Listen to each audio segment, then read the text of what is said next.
Cette image n'aurait jamais dû être remarquée. Sol 847 de la mission Perseverance. Une journée comme les autres dans le cratère Jezero. Le rover a pris une photo panoramique standard. Mastcam a lentement balayé l'objectif de gauche à droite. Des centaines d'images ont été mises en file d'attente pour être transmises. Les ingénieurs de l'équipe de nuit ont marqué le paquet, vérifié la télémétrie et l'ont envoyé par le canal de communication. Air Poutine. 12 heures plus tard, une image a figé le jeune analyste d'images. Dans le cadran supérieur droit, à mi-chemin environ du sommet de la paroi du cratère, quelque chose reflétait la lumière du soleil. Un éclat dur et vif. Pas une lueur diffuse provenant de la poussière, ni un reflet atténué provenant de la roche érodée. Un flash, comme celui d'un métal poli sous un projecteur. L'analyste a agrandi l'image et augmenté le contraste. Et voilà, un objet géométrique incrusté dans la pente. Il n'avait rien à faire là.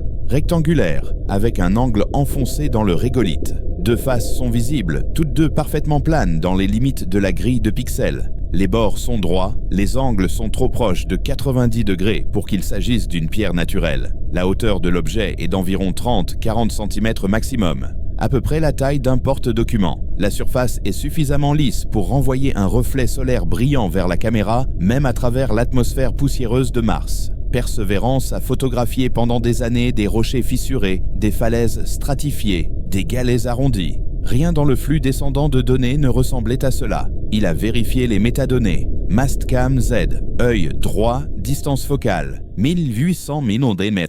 L'horodatage correspondait au journal de mouvement. Aucune flambée de rayons cosmiques n'a été enregistrée, aucune erreur de compression. L'éclat est apparu dans 3 images consécutives pendant que le rover passait. Le parallaxe confirmait. Il s'agissait d'un objet immobile sur le terrain et non d'un reflet se déplaçant avec l'optique. Il ouvrit les images des caméras de navigation pour la même période. Faible résolution, images en noir et blanc, grain. Mais à l'endroit souhaité de l'horizon, un rectangle sombre rompait la ligne du profil.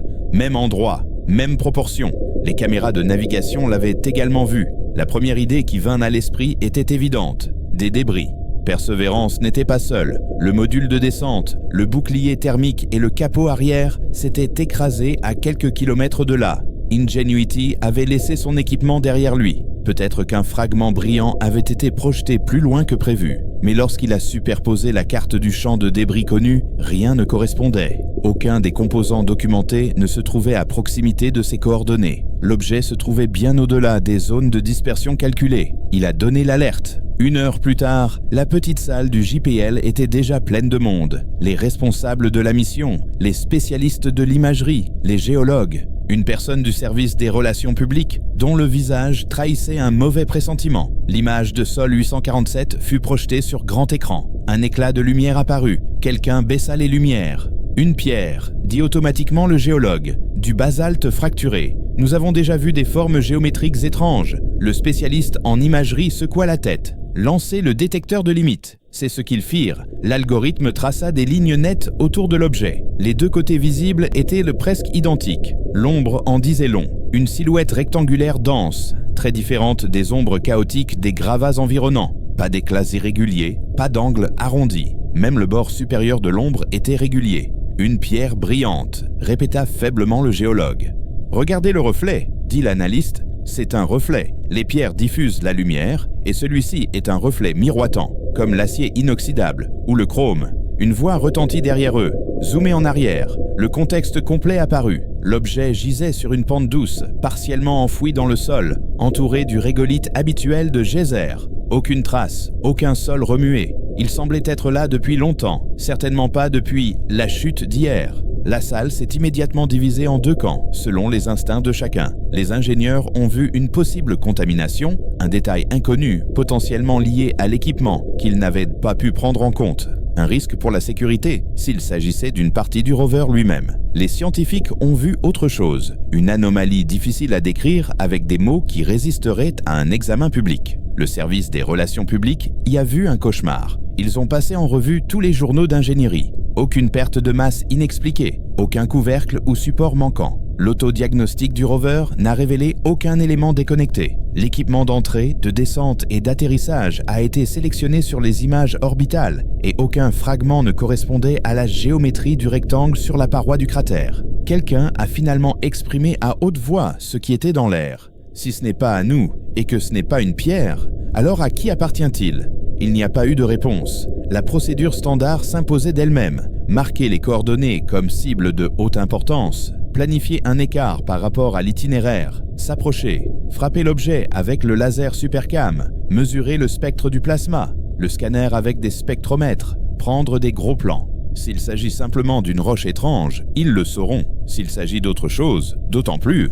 Mais ce n'est pas ce qui s'est passé. En 4 heures, le plan de déplacement pour la semaine suivante a été réécrit. L'itinéraire de Persévérance a été détourné de la pente anormale. Les points de passage suivants ont été déplacés dans la direction opposée, plus profondément dans l'ancien delta. Officiellement, la correction a été expliquée par l'optimisation du programme scientifique. Officieusement, personne dans la salle n'était prêt à laisser le rover s'approcher de l'objet tant que la direction n'avait pas donné son accord. L'analyste, qui avait été le premier à remarquer la lueur, a vu l'itinéraire mis à jour et s'est tourné vers son supérieur. Nous n'allons pas l'étudier? Pas maintenant. Et quand? Pause. Probablement jamais. Les images non traitées de Persévérance sont publiées presque sans délai, ce qui est l'un des atouts de la mission. Toute personne disposant d'une connexion Internet peut voir les tourbillons de poussière, les rochers et les traces laissées par le rover. Avant d'être mises en ligne, les images ne sont pas modérées manuellement. Il y a trop de données et trop peu de personnel. À quelques rares exceptions près, l'image de la Sol 847 a tout de même été publiée dans les archives publiques, pendant exactement 19 minutes. Cela a suffi pour que plusieurs passionnés et robots de scrapping aient le temps de la télécharger. Un utilisateur a publié un fragment tronqué sur un petit forum avec la légende. Qu'est-ce que c'est que ça, bon sang? 19 minutes après le téléchargement, l'enregistrement officiel dans les archives a changé. Le fichier original en haute résolution affichait désormais une erreur. À sa place est apparue une version recompressée du même cliché avec la même horodatage, mais sans reflet. La pente sur laquelle se trouvait l'objet était désormais plane. Des pixels clonés. Quelqu'un avait manifestement utilisé un outil de retouche, et mal. Dans les subreddits consacrés au complot et sur le Twitter spatial, des comparaisons avant-après ont fusé. La NASA retouche la photo de Mars en supprimant l'artefact. Des motifs de bruit répétitifs étaient visibles sur la zone retouchée, trace d'une intervention grossière. Publiquement, rien ne s'est passé. Aucun communiqué de presse, aucun démenti, aucune reconnaissance de l'existence d'une anomalie ou d'une retouche. Mais sur plusieurs canaux protégés, une autre conversation a commencé. Car ce n'était pas la première anomalie. Quelques mois plus tôt, lorsque 3i Atlas passait près de Mars, les appareils orbitaux avaient enregistré des phénomènes étranges au-dessus de la région de J0. De petites oscillations magnétiques locales, des taches thermiques de courte durée à la surface. À l'époque, les données avaient été classées dans la catégorie « intéressant » mais non déterminant et archivées. Maintenant qu'un réflecteur géométrique a brillé sur le versant où seules des roches sédimentaires étaient censées se trouver, la coïncidence ne semble plus être un hasard. Les personnes qui surveillaient les anomalies de la comète interstellaire ont vu un schéma se dessiner. 3i Atlas, avec son accélération impossible et ses spectres de métaux industriels. 3i Atlas, dont les jets de gaz coïncidaient de manière suspecte avec Mars et Europe à des moments clés. 3i Atlas, dont la poussière a laissé des traces organiques dans les couches supérieures de l'atmosphère martienne avant que l'objet ne disparaisse à l'intérieur du système. Et si un fragment n'avait pas simplement filé? Et si quelque chose avait été largué? Pas une énorme sonde, rien de dramatique. Une graine, un petit conteneur blindé, conçu pour résister à l'entrée dans l'atmosphère, au rebond, à plusieurs retournements et pour se loger dans un ancien cratère lacustre. Un endroit choisi pour sa géologie, son habitabilité potentielle et sa proximité avec le seul laboratoire nucléaire mobile que l'humanité ait jamais envoyé sur une autre planète. Si vous vouliez laisser un message que les habitants trouveraient tôt ou tard, le cratère J0, avec Persévérance qui hier, serait un choix évident. Mais quelqu'un en haut ne voulait apparemment pas que les habitants voient ce message. Un groupe de travail discret a été créé, officieux. Des appels tard dans la nuit entre une poignée de scientifiques du JPL, de l'ESA et de l'Université d'Israël, où Avi Loeb continuait d'agacer ses collègues en qualifiant les astéroïdes d'artefacts potentiels. Ils ont extrait chaque image avant et après la 847e. Ils ont modifié les niveaux, étudié les ombres. L'objet n'apparaissait que sur 3 images. L'angle et la distance ne permettaient pas de distinguer les détails. Pas de gravure, pas de couture. Seulement des surfaces polies et impersonnelles et cet éclat impossible. Le groupe a pris un risque. Ils ont passé l'image dans un algorithme créé à l'origine pour restaurer les détails sur les enregistrements flous des caméras de surveillance. Le modèle a ajouté une structure haute fréquence plausible basée sur des données d'apprentissage provenant de millions de photos. Ce n'était pas une preuve, mais une hypothèse. L'image améliorée a révélé un détail effrayant. Le long du bord supérieur de la face visible, juste en dessous du rebord, s'étendait une fine rainure. Ce n'était pas du bruit, mais une rainure qui s'étendait sur presque toute la largeur et s'interrompait au niveau du coin enfoui. Elle ressemblait à une fente, comme une fente dans laquelle on insère quelque chose, une carte, une clé, une sonde. Sur Terre, on aurait attribué cela à la pareidolie.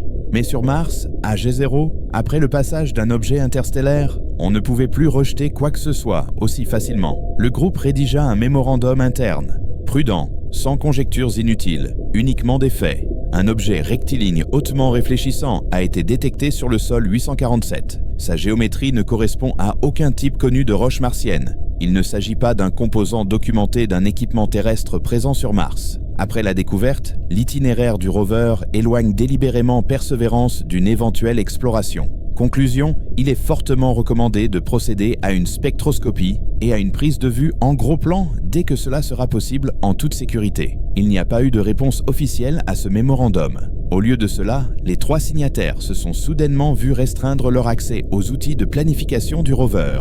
L'un d'eux a été transféré à une mission d'observation près de la Terre. Un autre a décidé que le moment était venu de prendre un congé sabbatique. Pendant ce temps, l'histoire de la photo retouchée prenait de l'ampleur sur Internet. Les personnes qui ne savaient rien de 3i Atlas étaient convaincues que la NASA avait découvert des technologies extraterrestres et les cachait. La plupart des scientifiques traditionnels ont balayé ces affirmations d'un revers de main, parlant d'artefacts de compression, de poussière et de paranoïa. Mais la coïncidence n'est pas passée inaperçue pour ceux qui ont vu le contexte plus large. Car lorsque le rover s'est ostensiblement éloigné du rectangle brillant, il s'est passé autre chose dont personne n'a parlé publiquement. Le réseau SEIS-Mars, un ensemble de sismomètres et de capteurs atmosphériques de différentes missions, a enregistré de faibles vibrations, profondes, locales. Leur épicentre ne se trouvait pas sous l'objet, mais sous la nouvelle route du rover, comme si quelque chose se reconstruisait sous le fond du cratère, ou se réveillait. Ce que Perseverance a filmé sur le lointain versant n'était peut-être pas un message, mais un indice, un marqueur indiquant quelque chose de bien plus grand, enfoui plus profondément. Et chaque mètre que le rover s'éloignait de cet endroit ne rendait pas la situation plus sûre, mais ne faisait qu'accroître l'incertitude. Si cela était vraiment lié à 3i Atlas, si un fragment du visiteur interstellaire avait traversé l'atmosphère raréfiée de Mars et s'était posé dans G0, alors le bloc poli n'était pas une découverte isolée et curieuse. C'était un élément visible d'un système toujours en fonctionnement.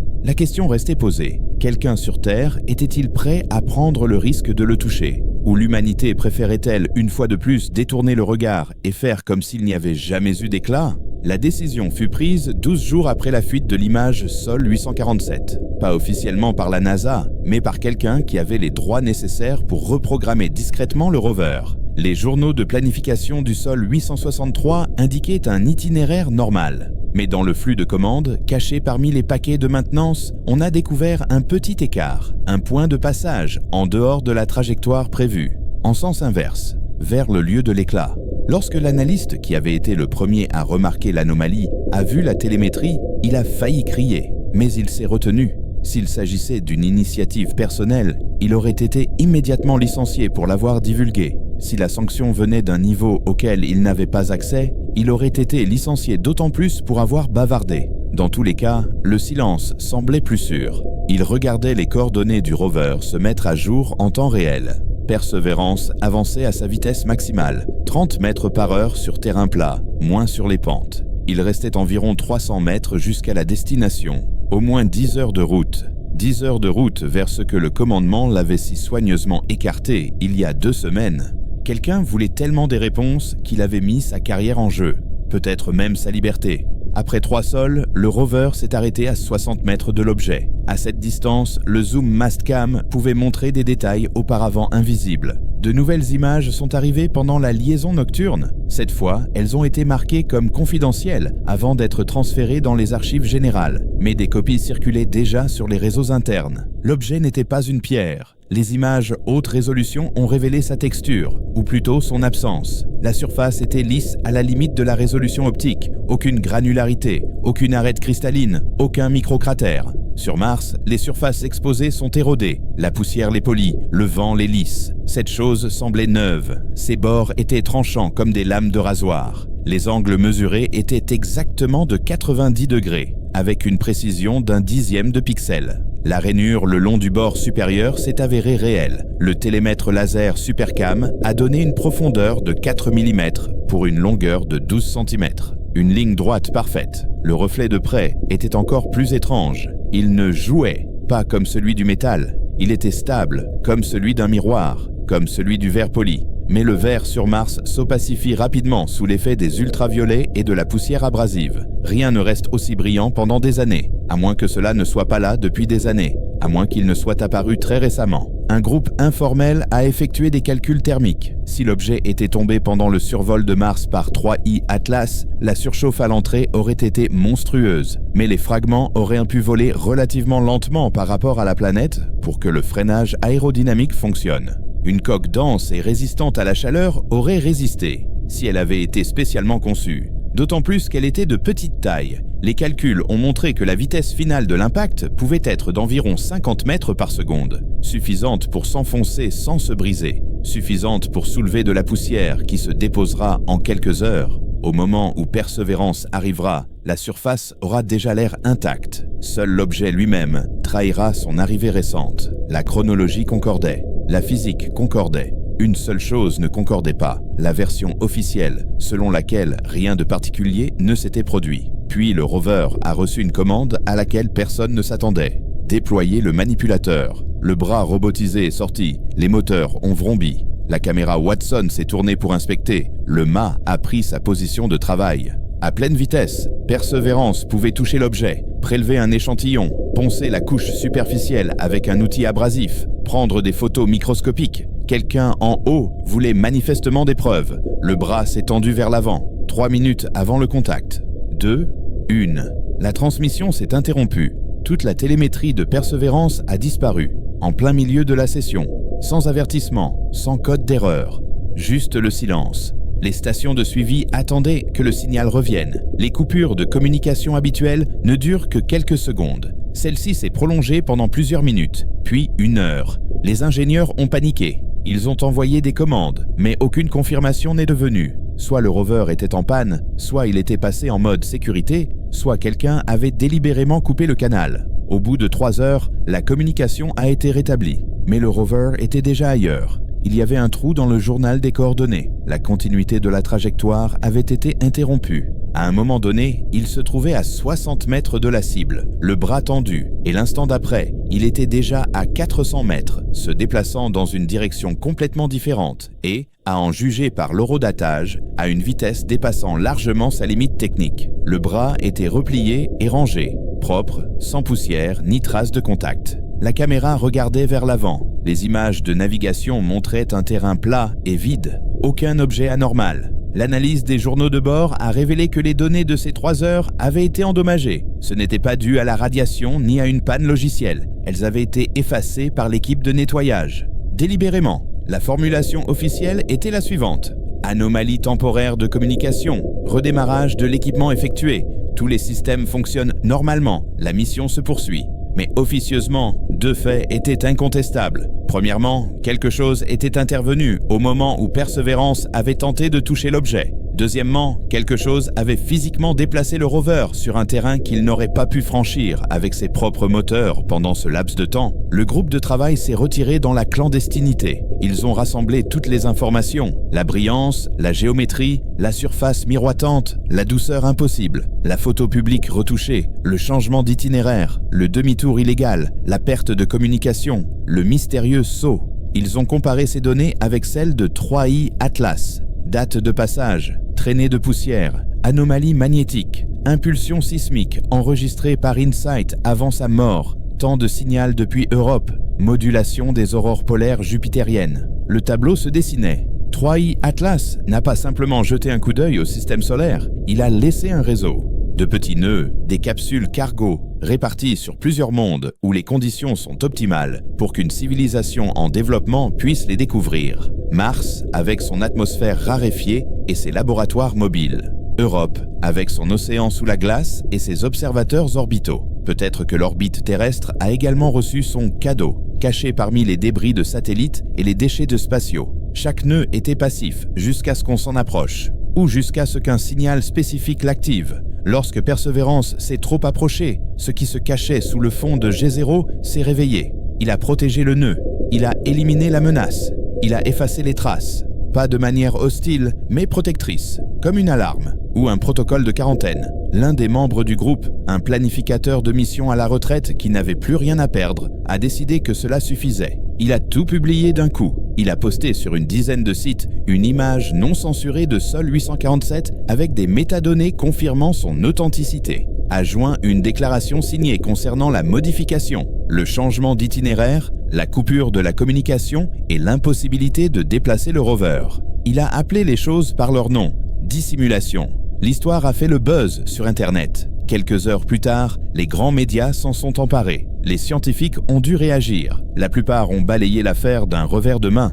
Illusion d'optique, artefact de compression, nouvelle conspiration. Mais certains n'étaient pas d'accord. Avi Loeb a déclaré « Nous devons étudier les anomalies avec le même soin que nous accordons à l'étude des roches ordinaires. Si nous ne pouvons pas expliquer cet objet, nous devons l'admettre honnêtement et agir en toute transparence. » L'ESA a laissé entendre qu'elle réajusterait l'orbite du Trace Gas Orbiter pour photographier J0 en haute résolution, en se positionnant précisément sur les coordonnées de l'anomalie, et qu'elle publierait les données sans modification ni délai. La Chine a discrètement annoncé une mission de retour de sol martien, visant précisément le cratère J0. Pas le delta ni le fond du lac, mais la pente où l'objet a été repéré. Ce choix n'était manifestement pas fortuit. Il est devenu impossible d'ignorer le problème. La NASA a convoqué une commission extraordinaire, officiellement pour réviser les protocoles de traitement des données, mais officieusement pour décider quoi faire de l'objet sur Mars, qui n'avait pas disparu.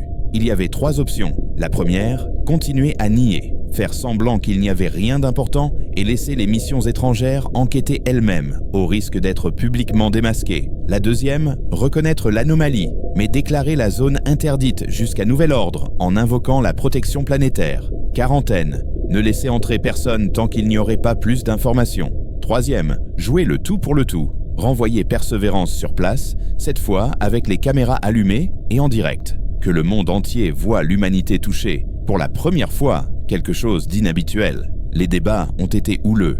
Les juristes craignaient les précédents, les scientifiques avaient soif de données, le service des relations publiques s'attendait à un scandale, quoi qu'il arrive. C'est alors que quelqu'un a divulgué une note confidentielle des services de renseignement. Elle indiquait que le mois dernier, 3 satellites en orbite terrestre étaient tombés en panne dans des circonstances inexplicables. Peu avant, les 3 satellites avaient été placés sur des trajectoires d'observation des zones traversées par les fragments de 3I Atlas. Après leur panne, les satellites ont été retrouvés sur d'autres orbites, fonctionnant normalement et sans souvenir de leur déplacement. La même chose que ce qui s'est passé avec Perseverance s'est produite ici. Quelqu'un ou quelque chose a déplacé l'équipement et effacé les traces. Cela a changé le ton de la discussion. Si même l'orbite terrestre est compromise, si des objets peuvent se déplacer sans autorisation, l'anomalie sur Mars n'est pas un cas isolé, mais fait partie d'un système. Des réseaux avec un large rayon d'action et leurs propres règles. La note se terminait par une seule recommandation.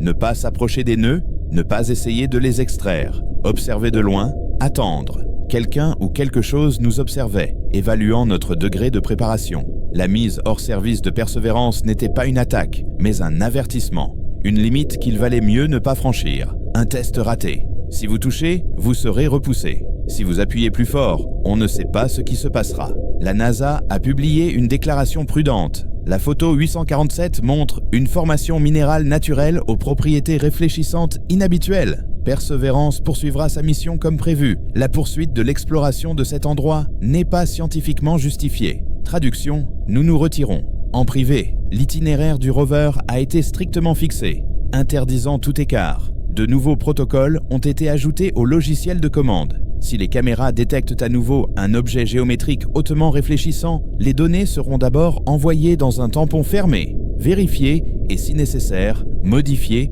ou complètement détruites. La dissimulation n'était plus spontanée. Elle était devenue un système. Pendant ce temps, 3i Atlas continuait à tourner autour de Jupiter, ses fragments à exécuter une danse lente, les panaches d'Europe à pulser selon des motifs mathématiques. Et sur Mars, sur le versant poussiéreux de G0, gisait quelque chose de lisse et de poli, attendant le jour où l'humanité serait suffisamment mûre pour s'approcher, demander la permission, plutôt que de se précipiter aveuglément, comme un enfant vers une plaque chauffante. Le planificateur à la retraite qui avait divulgué l'image reçut des visiteurs, sans menace, mais avec des questions et des propositions. On lui dit que son geste avait été remarqué au plus haut niveau, qu'il y avait des gens qui étaient d'accord avec lui, que la transparence était importante, mais que le temps l'était encore plus. « Vous pensez que nous ne voulons pas savoir ?» a demandé l'un d'eux. « Nous voulons désespérément savoir. Mais si nous nous précipitons et commençons à faire pression sans comprendre les règles, nous risquons de déclencher des processus qui ne pourront plus être arrêtés. Mieux vaut observer, apprendre, attendre le moment opportun. » Il a demandé quand ce moment arriverait. Il n'y eut pas de réponse. Des années de simulation s'écoulèrent. Les analystes passèrent en revue différents scénarios. Et s'il y avait plus de nœuds? Et si d'autres rovers en mission trouvaient des artefacts similaires? Et si des amateurs équipés de grands télescopes découvraient des anomalies dans l'orbite terrestre? Chaque scénario se terminait de la même manière. Une divulgation trop rapide d'une trop grande partie de la vérité diviserait la société.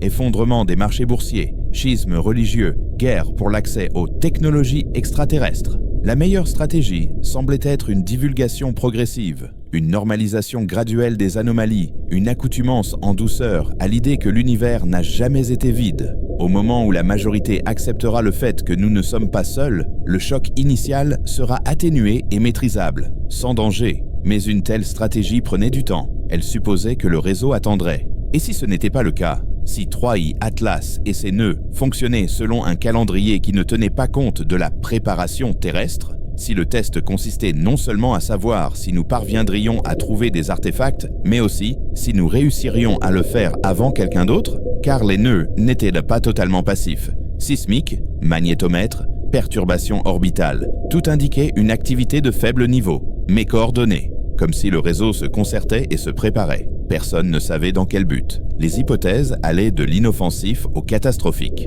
Peut-être s'agissait-il de balises, de repères pour une future expédition qui arriverait lorsque le réseau serait convaincu que les habitants étaient intelligents. Peut-être que les moniteurs étaient des observateurs passifs, collectant des données sur les jeunes espèces et rendant compte à ceux qui les avaient lancées il y a des millénaires. Ou peut-être s'agissait-il de systèmes de sécurité, des dispositifs de protection planétaire créés pour empêcher les civilisations dangereuses de sortir de leur monde. Attendant, évaluant. Si l'humanité échoue au test, les nœuds pourraient s'activer, non pas dans un but de dialogue, mais dans un but de dissuasion ou de stérilisation. On évitait d'en parler ouvertement, mais dans des salles fermées, on organisait des jeux de guerre et on rédigeait des plans pour le cas où. Que fera la Terre si 3i Atlas ou ses fragments manifestent des intentions ouvertement hostiles? Pourrons-nous les arrêter? Avons-nous encore le temps? Ou le compte à rebours a-t-il commencé au moment où Persévérance a prélevé cet éclat sur le sol 847? Pendant ce temps, le rover continuait d'avancer. Il prélevait des carottes, étudiait les roches, remplissait honnêtement son rôle de laboratoire géologique mobile. Chaque sol, ses caméras scannaient les horizons lointains.